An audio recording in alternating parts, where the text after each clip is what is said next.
Okay.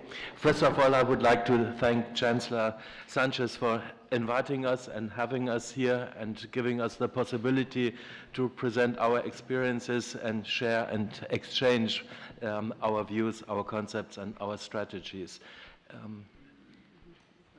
I have brought a presentation. Well, okay.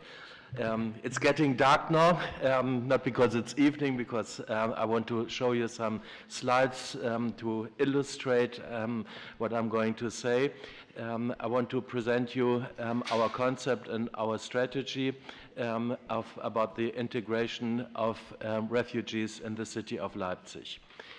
Well, cities are the places where integration succeeds or fails. We all know that, and we know that cities are the important places where the integration is going on. Just to give you some figures, in the last year, Leipzig received, like many other cities in Germany, a lot more refugees than in the previous year. We had, in the year 2015, 4,300 refugees, plus another 500 unaccompanied minors, so almost 5,000 refugees arrived in the end of 2015. They didn't come all over the year, but they came in the months between October, November, and December. This year we received almost 2,000 refugees plus 350 accompanied minors. In Germany, we differentiate between the families and the people who come on their own and the unaccompanied minors, because there are different legal basics. The unaccompanied minors, they fall like any other German child. Any child that sets foot on German soil falls under the youth law, and therefore we have to do everything to prevent, to do for child protection and look after them. So we cannot put unaccompanied minors in emergency situations like tents, but we have to put them in residential places, or like I think Glasgow has a concept as well. We put them in foster, to give them to foster families or so-called guest families. We have more and more refugees that are entitled to regular social benefits because they have been accepted asylum, which means that the tasks from the humanitarian emergency situation that we found in the summer 2015 has now changed again to a situation where we have to do continuous and integration. Cities, local authorities play a key role. They first of all communicate with the citizens. They provide all different services to the refugees. They also define their own integration strategies that may be similar to the ones in other cities, but it's not the case that one fits all. Every city has its own strategy.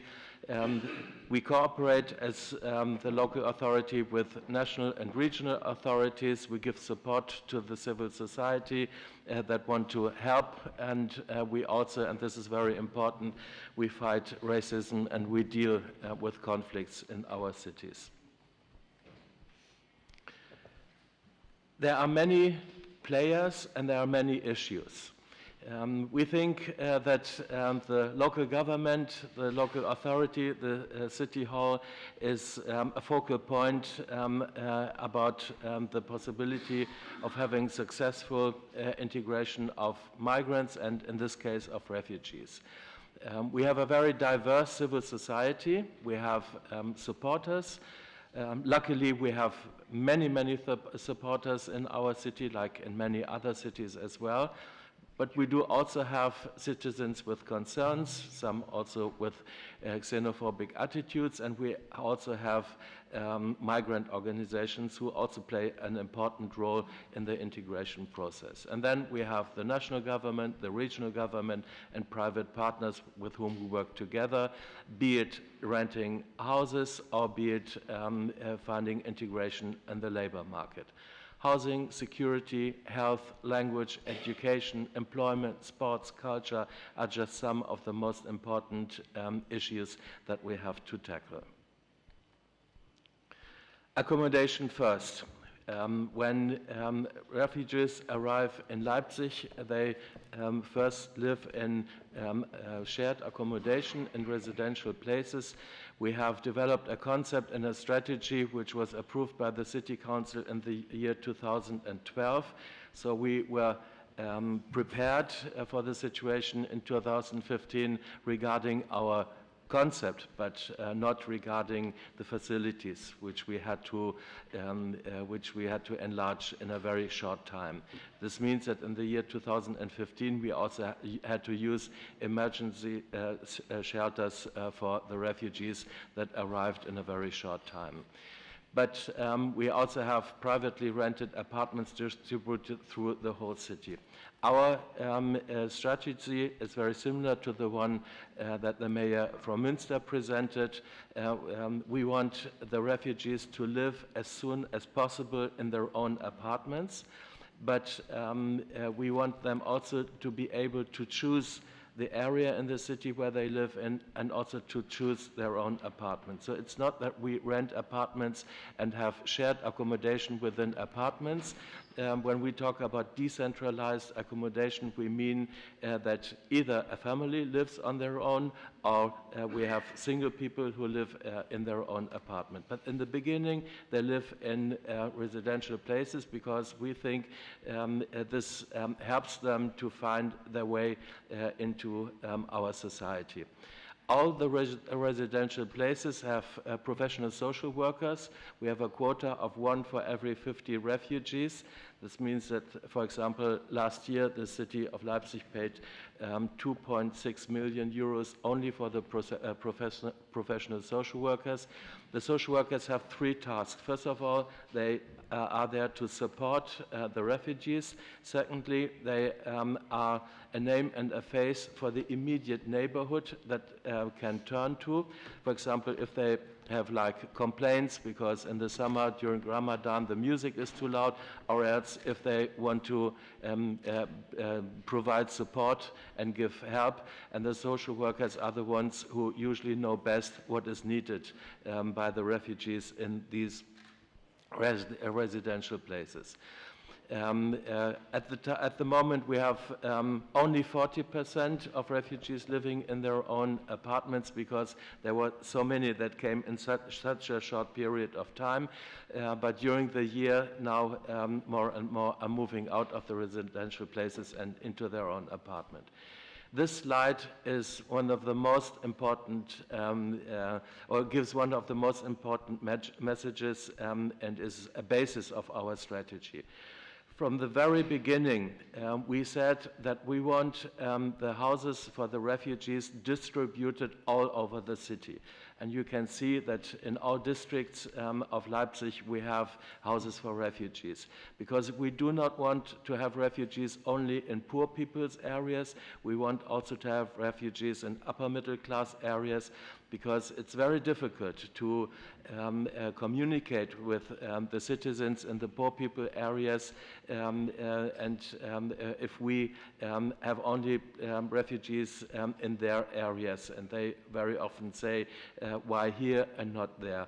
And of course, it's easier to rent houses in poor people's areas because there are more empty houses, but we have been lucky that we are now able to provide housing in all districts, in all areas.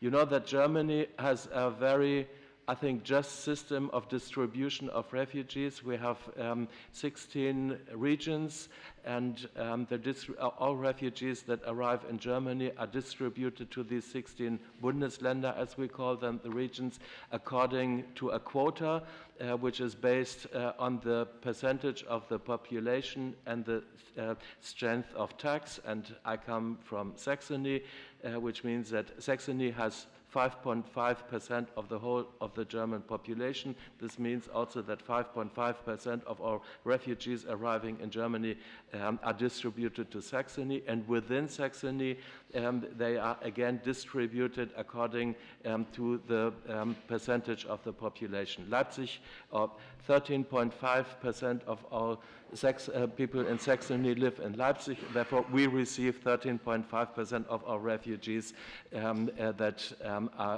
arrive in Saxony. What are our basic principles? Be inclusive. We think that in the beginning, of course, we need special services for refugees. But this is not a long-term solution. We want to qualify all our social services also to be able to help and deal with migrants and refugees, because a real integration only works if we have, the refugees and like any other migrants go to the doctors where the Germans go, etc.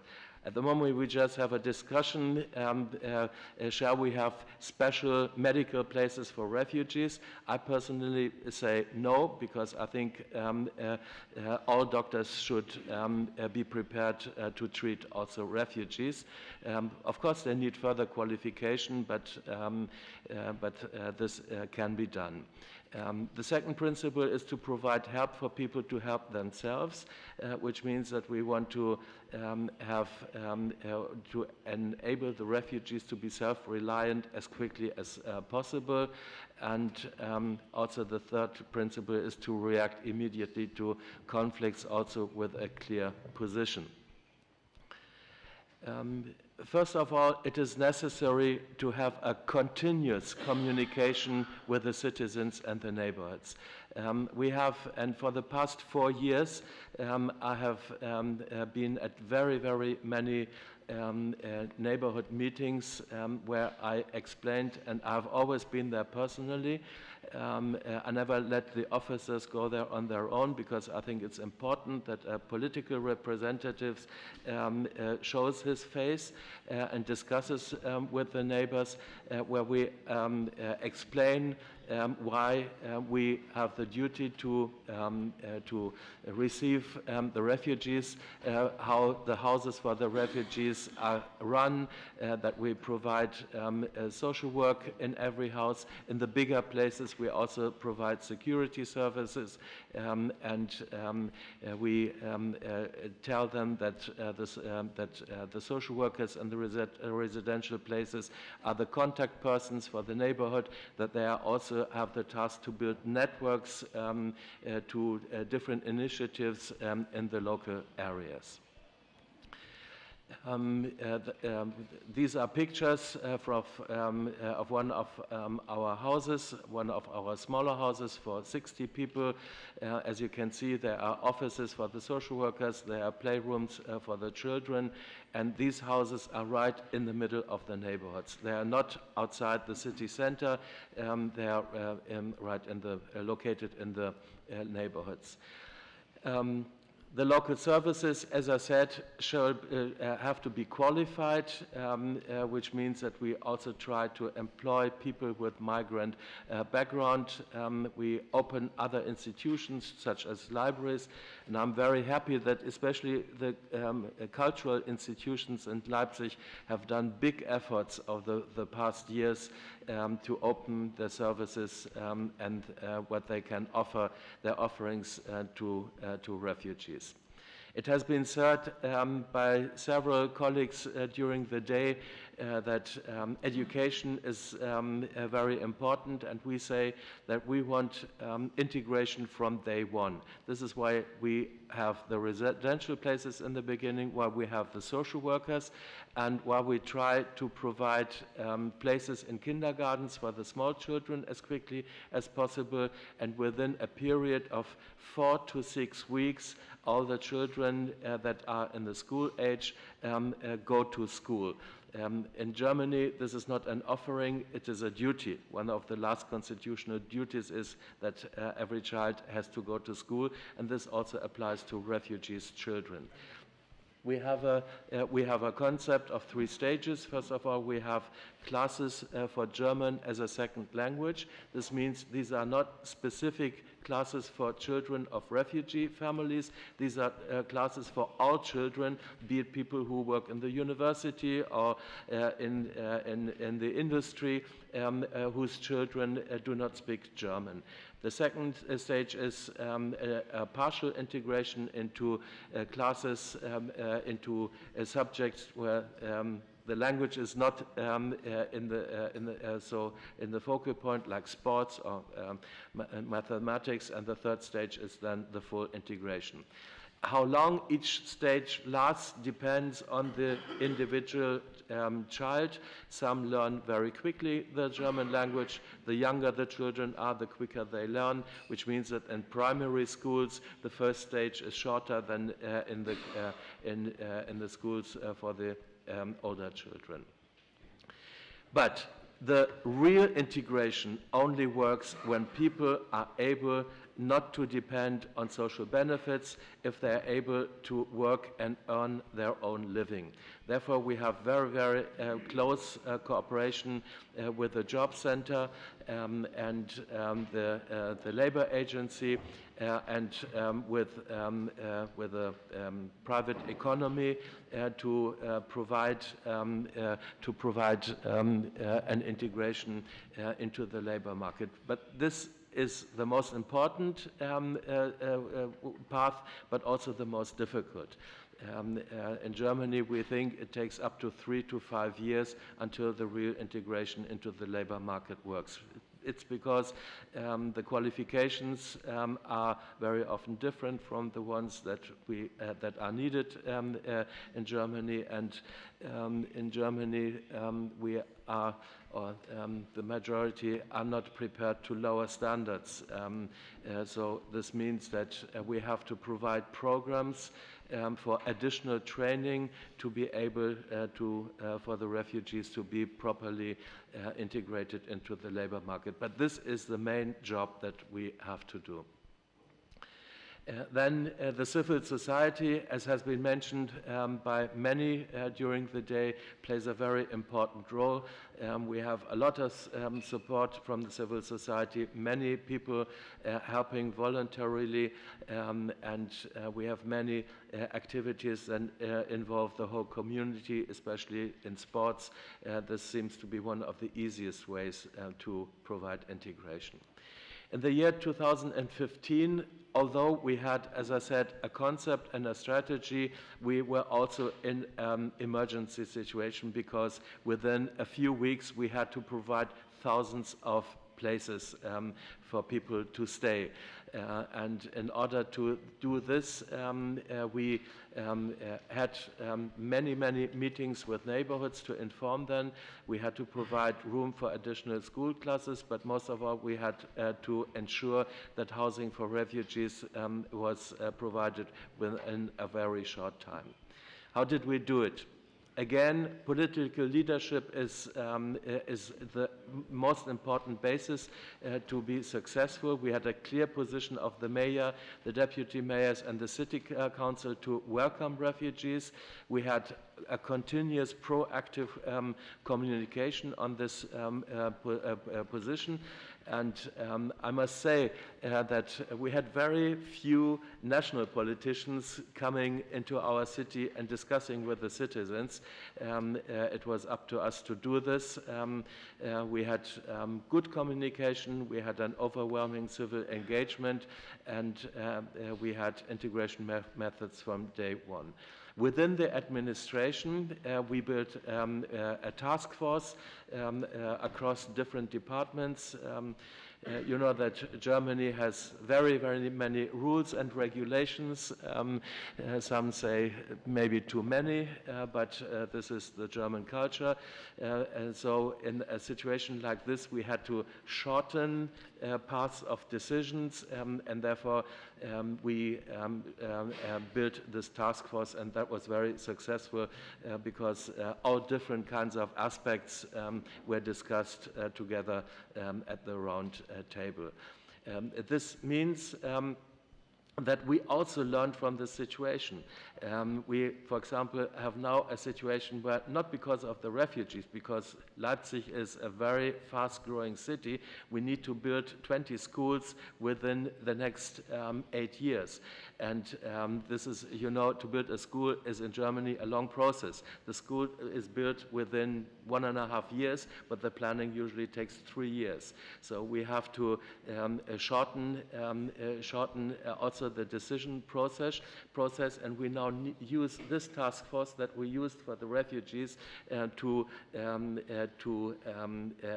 have the school planning and the building of the schools in a shorter time than usual. Yeah, let me finish. Our task is and remains helping refugees to settle in, and refugees shall arrive well in our cities, and it is our duty to accompany them. We have political discussions on many different levels. Of course, I still believe it is a humanitarian duty to help. And of course, refugees have their rights as well. In Germany, they are entitled by law to social benefits.